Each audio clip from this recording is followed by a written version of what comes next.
Сәлем баршаға, қалдарың қалай? Бүгін мен сіздерге тоң маймен жасалатын өте дәмді, өте оңай пәтір нанның, яғни қатпарлы нанның жасалу жолын көрсетемін. Достар, егер менің каналыма жазылмаған болсаңыз, қоңыраушаны басып жазылып алыңыз.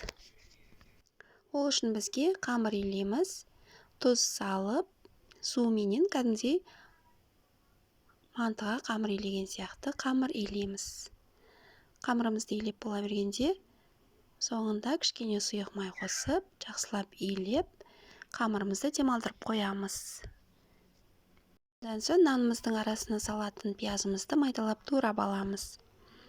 Сосын қамырымызды кішкене бөлшектерге бөліп, бетін жауып, тағы да демалдырып қоямыз.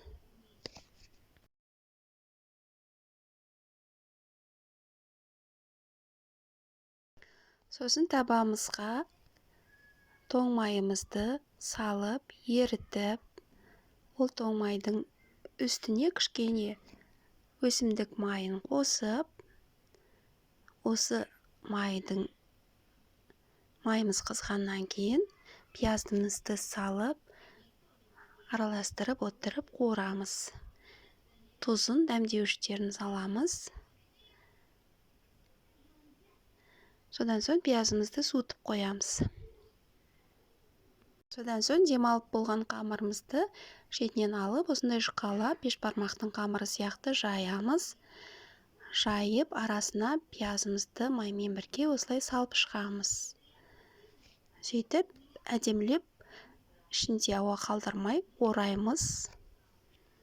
Орап бетін жауып, тағы да қойып қоямыз.